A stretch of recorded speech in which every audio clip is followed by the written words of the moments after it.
사도행전 말씀 같이 보려고 하는데요. 사도행전 11장 말씀 보려고 합니다. 말씀의 제목은 우리는 그저 순종하는 사람입니다 라는 제목입니다. 사도행전 11장 1절에서 18절까지긴 한데요. 함께 저와 여러분이 교독하면 좋을 것 같습니다. 제가 1절, 여러분이 2절 교독하고 18절 같이 읽겠습니다. 유대에 있는 사도들과 형제들이 이방인들도 하나님의 말씀을 받았다 함을 들었더니 예루살렘에 올라갔을 때에 할례자들이 비난하여 이르되 내가 무할례자의 집에 들어가 함께 먹었다 하니 베드로가 그들에게 이 일을 차례로 설명하여 이르되 내가 욥바시에서 기도할 때에 황홀한 중에 환상을 보니 큰 보자기 같은 그릇이 내 귀에 매여 하늘로부터 내리어 내 앞에까지 드리워지거늘 보니 땅에 네 발 가진 것과 들짐승과 기는 것과 공중에 나는 것들이 보이더라. 또 들으니 소리 있어 내게 이르되 베드로야 일어나 잡아먹으라 하거늘 내가 이르되 주님 그럴 수 없나이다. 속되거나 깨끗하지 아니한 것은 결코 내 입에 들어간 일이 없나이다 하니 또 하늘로부터 두 번째 소리가 있어 내게 이르되 하나님이 깨끗하게 하신 것을 내가 속되다 하지 말라 하더라. 이런 일이 3번 있은 후에 모든 것이 다시 하늘로 끌려 올라가더라. 마침 3사람이 내가 유숙한 집 앞에 서 있으니 가이사라에서 내게로 보낸 사람이라. 성령이 내게 명하사 아무 의심 말고 함께 가라 하시매 이 6 형제도 나와 함께 가서 그 사람의 집에 들어가니 그가 우리에게 말하기를 천사가 내 집에 서서 말하되 내가 사람을 욥바에 보내어 베드로라 하는 시몬을 청하라.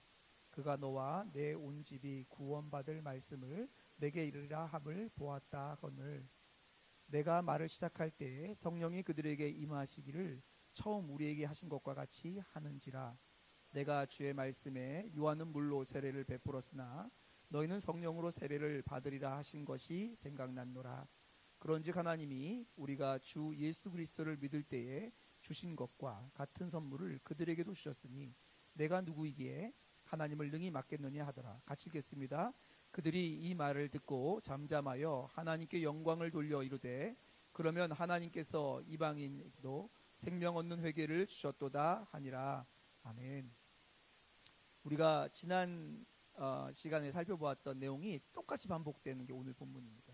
지난 시간에 우리가 뭘 살펴봤냐면 가이사라에 살고 있는 고넬료라고 하는 하나님을 경외하는 이방인이 하나님의 천사의 명령을 받고 베드로를 불러서 베드로의 말을 들을 때, 그의 설교를 들을 때 그와 함께 베드로의 말을 듣던 모든 사람들이 성령의 임하심을 경험하게 되었다라고 우리가 함께 살펴보았습니다. 그때 어떤 일이 있었냐면 베드로가 그 고넬료를 비롯한 그 자리에서 성령의 임하심을 경험한 모든 사람들에게 그들이 믿었다는 것을 인정하는 세례를 베풀게 되었습니다. 그리고 우리가 자세히 살펴보진 않았지만 10장 맨 마지막 절에 보면 이 고넬료가 베드로를 비롯한 함께 온 사람들에게 며칠을 더 머무러 달라고 요청해요. 그렇게 며칠을 더 머물면서 아마 그 가족들과 그 주위에 있는 사람들에게 복음을 전했던 것 같습니다. 자세하게 기록되어 있지 않지만 오늘 말씀을 보면 그런 것 같아요. 이 사건이 일어난 장소가 다시 보시면 알겠지만 가이사라입니다. 근데 이 가이사라에서 일어났던 이 이야기가 원래 욥바에서 가이사라까지 한 50km 되거든요. 그보다 훨씬 먼 예루살렘을 비롯한 유다 지방에 퍼지게 되어집니다. 어떻게 이렇게 빨리 퍼질까요? 지금은 SNS에 올리면 되는데 그때는 그런 거 없잖아요. 소문이 정말 빨리 퍼지게 되어집니다. 그게 오늘 성경에 기록되어 있어요. 11장 1절입니다. 유대에 있는 사도들과 형제들이 이방인들도 저 더러운 자들도 하나님의 말씀을 받았다함을 들었더니, 그러니까 있을 수 없는 일이 일어났다는 것을 누가 들어요? 유대에 살고 있는 그리스도인들이 들은 거예요. 그래서 2절로 가겠습니다. 2절 3절입니다. 죄송합니다. 3절입니다. 베드로가 예루살렘에 올라갔을 때에 이제 베드로가 예루살렘으로 돌아왔어요. 거기 가이사라에 있다가 그 먼 거리를 여행해 돌아왔어요. 근데 이미 그 소문이 다 퍼졌어요. 그랬을 때 할례자들이 비난하여 이르되 내가 무할례자의 집에 들어가 함께 먹었다니. 돌아오자마자 찾아오는 게 뭐예요? 너 그러면 돼? 어떻게 그럴 수 있어? 이런 비난이 일어나기 시작합니다. 사람들이 흥분하고 베드로를 비판하는 거죠. 근데 그 주된 비난하는 사람들이 누구냐면 여기 두 부류가 나와 있는데 할례자들이 무슨 말이에요? 원래 유대인으로 태어난 근데 할례를 받아서 받은 유대인들 중에 예수를 믿었던 할례자들, 그러니까 유대인 중에 예수 믿은 그리스도인들이 비판하는 거예요. 따지는 거예요. 따지는 내용이 뭐예요? 너가 무할례자의 집에 들어가 함께 먹었다라는 거예요. 여러분, 제가요, 여러분들이 소문을 들어 SNS에 사진이 올라왔는데 제 사진이 올라왔어요. 근데 강남에 아주 유명한 클럽에 제가 들어가는 거를 본 거예요, 여러분이. 사진에 올라왔어요. 그리고 거기서 누군지 알지 못하는 모자이크 처리된 사람들과 함께 막 있는 게 이렇게 떴어요. 그러면 제가 이렇게 딱 올라오면 여러분 어떻게 하겠어요? 저 사람 뭐야? 이렇게 될 거야. 그런 일이 지금 일어난 거죠, 지금. 그렇죠? 그러니까 어떻게 그런 일이 일어날 수 있어? 이 사람들의 기준은 뭐예요? 할례자와 무할례자. 할례자들이 비난하는데 그 기준이 뭐냐면 무할례자와 함께 있었던 거예요. 다른 건 다 제쳐놓고 할례자라면 그 무할례자들하고는 어울릴 수가 없지. 아니, 목사님이 클럽에 가면 되겠어? 이게 아주 명백하게 그 사람들의 정서에 쫓아간다. 이런 게 일어난 거죠. 이 일에 대해서 비난받은 베드로가 바로 우리가 지난주에 살펴봤던 10장에 있었던 일들을 설명하는 장면이 오늘 본문입니다. 그래서 4절에 보면 베드로가 이렇게 합니다. 베드로가 그들에게 이 일을 차례로 차근차근 설명하여 하면서 어떤 일이 있었는지를 쭉 설명합니다. 그래서 지난주에 우리가 읽었던 내용을 다시 반복하는 것처럼 보이는 내용이 나와요. 한번 볼게요. 이르되 내가 요바시에서 기도할 때에 황홀한 중에 환상을 보니 큰 보자기 같은 그릇이 내 귀에 매어 하늘로부터 내리어 내 앞에 드리워지거늘 이것을 주목하여 보니 땅에 네 발 가진 것과 들짐승과 기는 것과 공중에 나는 것들이 보이더라. 그러니까 먹지 못하는 불결한 동물들이 보이더라. 또 들으니 소리 있어 내게 이르되 베드로야 일어나 잡아먹어라 하거늘. 이게 어떻게 된 거냐면 잘 들어보세요. 저는 기도하고 있었어요. 그런데 기도하는 중에 제가 꿈꾼 게 아니고 주님이 환상을 보여주셨어요. 환상 속에서는 보자기가 내려왔는데 그 보자기에는 온갖 부정한 것이 가득 들어있었어요. 저는 정말 아니에요. 근데 보자기에 하나님이 하늘로부터 온갖 더러운 걸 다 집어넣어서 보내주셨어요. 그리고 하나님이 상상도 못할 말씀하셨어요. 잡아먹으라는 거예요. 제가 안 가려고 그랬어요. 근데 하나님이 그 클럽으로 인도해 주신 거예요. 그래서 그 클럽에서 제가 들어가게 하신 거예요. 그리고 웨이터를 부르게 이런 얘기를 들으면 여러분 어떤 생각이 드세요? 근데 이런 이야기를 차근차근 하기 시작. 말도 안 되는 얘기를 하고 시작합니다. 그리고 8절부터 시작됩니다. 8절입니다. 내가 이르되 잡아먹으라는 하나님께 말하는 거예요. 주님, 그럴 수 없나이다. 속되거나 깨끗하지 아니한 것을 결코 내 입에 들어간 일이 없나이다. 저는요 안 된다고 그랬어요. 나는 안 된다고 그랬다고요. 그런데 하나님이 잡아먹으러 한 거라고요. 이제 9절로 가겠습니다. 또 하늘로부터, 여기서 강조가 하늘로부터 하나님이 말씀하신 거예요. 두 번째 소리가 있어 내게 이르되 하나님이 깨끗하게 하신 것을 내가 속되다고 하지 말라 하더라. 이 일이 3번 있은 후에 모든 것이 다시 하늘로 끌려 올라가더라. 그런데 주님이요 내가 안 된다고 함에도 불구하고 아니라는 거예요. 아니 너가 틀렸어. 그것도 몇 번이나? 3번이나 반복했다. 그 내용이 뭐예요? 그 내용이 이거예요. 하나님이 깨끗하게 하신 것을 너가 속되다고 하지 말라는 거예요. 아니 내가 원하는 바야. 너가 가지고 있는 생각으로 그걸 판단하지 말고 내 말에 따라라고 하나님이 말씀하셨다는 거예요. 11절로 가겠습니다. 11절에 이렇게 되어 있습니다. 마침 그렇게 하나님이 3번이나 그 환상을 보여주신 그때 때마침 3사람이 내가 유숙한 욥바의 집에 서 있으니 가이사라에서 고넬료가 보낸 사람이에요. 내게로 보낸 사람이라. 하나님이 하신 일이 있어요. 딱 그 시간을 조정해서 고넬료에게서 사람을 보내신 거예요. 그리고 그 사람이 보낸 그 타이밍에 성령이 내게 말씀하셔서 아무것도 의심하지 말고 함께 가라 하심에 이 6명의 형제도 나와 함께 가서 그 사람의 집에 들어가는. 지금 이 6명의 형제도라고 말했으면 이 형제가 어디 있는 거예요? 지금 누구랑 같이 있어요? 베드로랑 같이 있어요. 베드로랑 같이 6명의 형제가 같이 거기 있었다고 말하고 있는 거예요. 나만 본 게 아니에요. 이거 여러분 아셔야 되는데 나만 본 게 아니고요. 이 사람들도 거기 같이 가서 같이 봤어요. 베드로를 비난하는 사람들에게 다른 증인도 있다고 말해주고 있습니다. 여러분 이 사람들이 누군지 기억하세요? 이 6명이 누구냐면 우리 지난주에 살펴봤던 10장 이렇게 기록되어 있습니다. 10장 23절입니다. 베드로가 불러들여 유숙하게 하니라. 이튿날 일어나 그들과 함께 갈새 욥바에서 온 어떤 형제들도 함께 가니라. 그러니까 베드로만 간 게 아니고요. 욥바에 있던 그리스도인 중에 몇몇이 베드로와 함께 그곳을 내려가게 됩니다. 이게 성경에 왜 기록되어 있나 이렇게 생각되는데 하나님은 이미 알고 계셨어요. 베드로 혼자 가서 아니 내가 안 가려고 그랬는데 이러면 안 믿어요.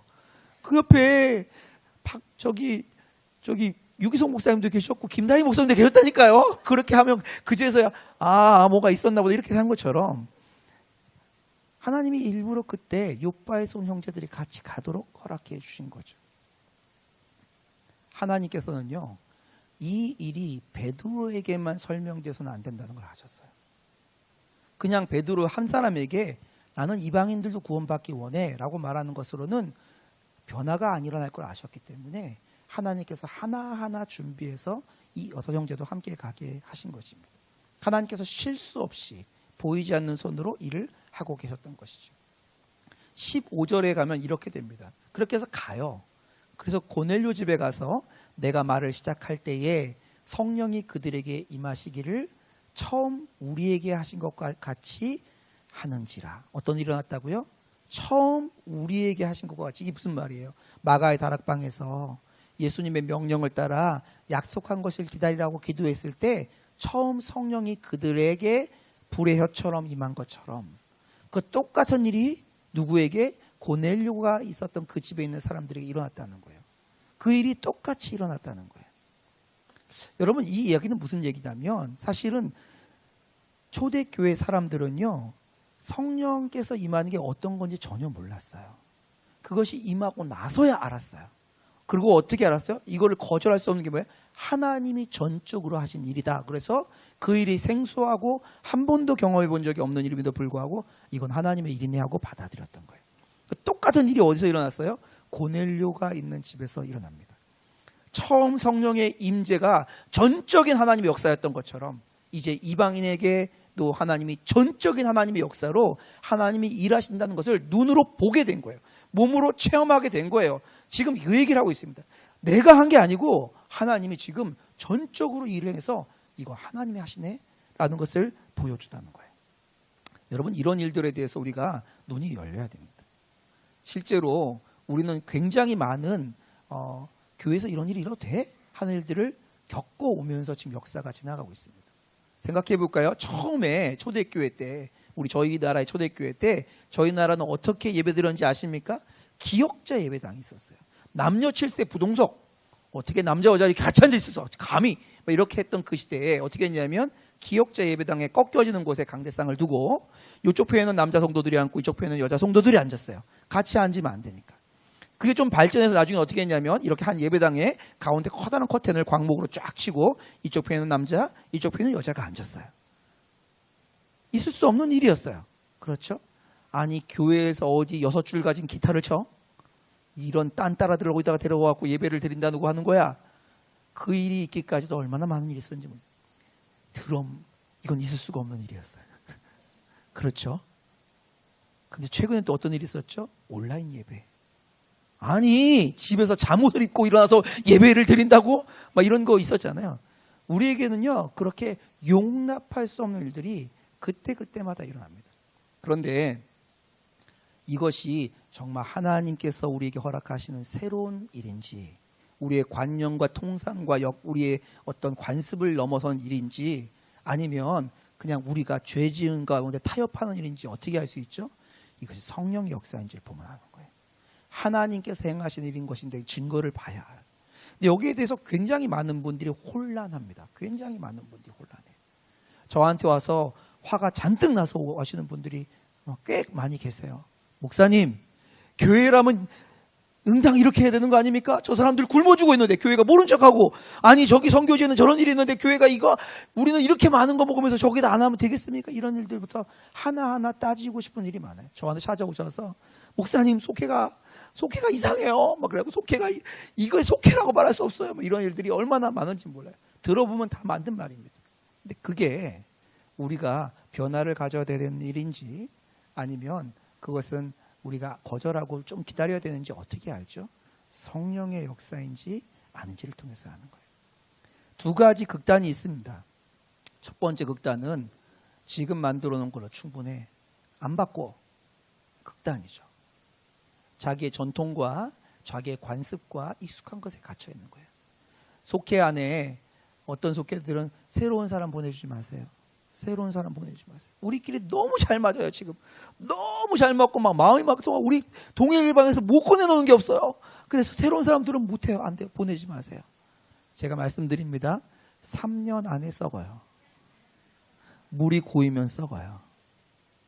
우리끼리 우리에게 익숙하던 대로 이렇게 하기 좀 내버려 두세요. 이것이 우리에게 굉장히 어려움이 됩니다. 또 극단을 말씀드릴까요? 목사님 3개월에 한 번씩 바꿔주세요. 3개월에 한 번 전속회를 다 뒤집어서 그냥 새롭게 그래야 저도 좀 만나죠. 뭐 이런 분들도 계세요. 그렇죠? 여러 가지 다양한 의견들이 있는데 그것도 또 다른 극단이에요. 새롭게 해보고 이것도 해보고 저것도 해보고. 근데 무엇이 성령의 역사인지 어떻게 알죠? 무엇이 하나님께서 우리를 하시는 걸 어떻게 알죠? 그래서 우리는요 성령께서 행하시는 것을 점검해 볼 필요가 있어요. 과연 하나님께서 기뻐하시는지 볼 필요가 있어요. 근데 그 마지막의 확신이 뭔지 아십니까? 모든 일을 가지고 오셔도 그 마지막의 확신은 이것입니다. 16절입니다. 내가 주의 말씀에 요한은 물로 세례를 베풀었으나 너희는 성령으로 세례를 받으리라고 하신 예수님의 말씀하신 것이 생각나더라. 여러분 우리가 하는 것이 성령께서 이끄시는 새로운 하나님의 뜻대로 가는 것인지 아닌지를 어떻게 구분할 수 있죠? 말씀으로 구분합니다. 신비한 일이 일어났어요. 성령께서 임하시는 걸 봤어요. 그렇죠? 그렇게 신비한 일이 일어난 것만 가지고 거기 가니까요. 막 이런 일이 일어났어요. 막 저런 일이 일어났어요. 엄청 많아요. 한 10년, 15년, 20년 전에 무슨 일 금리빨이 됐다고 들었어요. 막 사람이 떴어요. 막 그런 얘기 막 나오고 최근에는 또 뭐 이상한 전도자가 있더라고요. 박무식이 전도자. 막 그런 얘기 막 나오면서 어떤 이상하고 신비하고 천지가 뒤집어진 일이 있어도요. 하나님의 말씀으로 확증하는 겁니다. 주의 말씀이 그것을 확증해 주는 거예요. 말씀이 확증되어지고 하나님의 역사가 일어나면 더한 확증이 되긴 하지만 하나님의 역사는 일어나는데 말씀으로 확증되지 않으면 기다리셔야 됩니다. 그것이 옳은 일이라 할지라도 하나님의 말씀으로 점검해 주시기까지 기다리셔야 돼요. 베드로가요. 그 성령이 임하는 장면 때문에 움직인 게 아니고요. 성령이 임하는 장면을 보고 하나님이신가 보다 했는데 말씀이 확증을 준 거예요. 예수께서 이렇게 말씀하셨지. 그 말씀이 성취되는 거구나 라는 것을 보게 된 거죠. 예루살렘과 온 유다와 사마리아와 땅끝까지 이르러 너의 증인이 되리라 말씀이 거기 있잖아요. 그러니까 이방인에게도 복음을 전하는 게 맞구나 확증하게 되는 거예요. 이 말을 베드로가 이렇게 설명하면서 마지막에 이렇게 설명합니다. 그런즉 하나님이 우리가 주 예수 그리스도를 믿을 때에 주신 것과 같은 선물을 우리가 받던 그 선물을 그들에게도 주셨으니 하나님이 행하신 일이니 내가 누구이기에 하나님을 능히 맡겠느냐라는 것이 베드로의 마지막 변론이에요.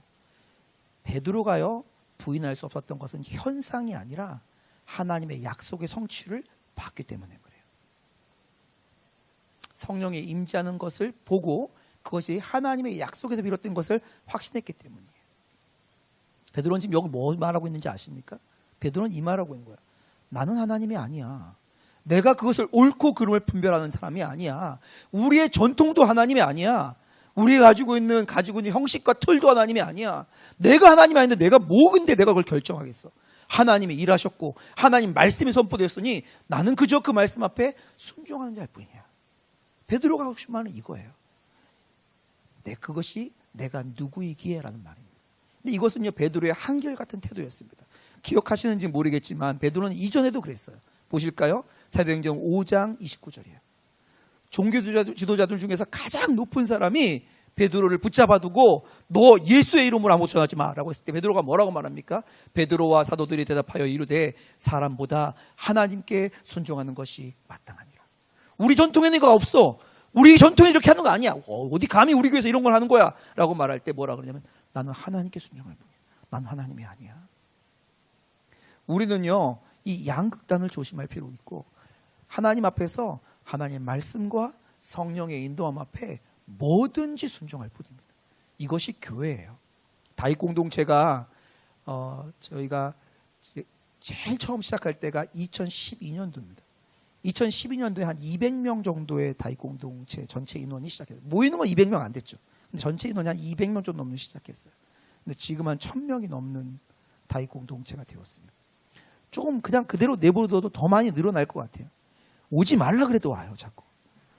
저는 다윗 공동체를 없애는 게 목적인데 계속 부응해요. 그런데요, 다윗 공동체가 이렇게 늘어날 거예요. 근데 다윗 공동체가 지금까지 해왔던 우리의 모습, 그것이 좋아서 그대로 멈추면요, 우리는 망해요.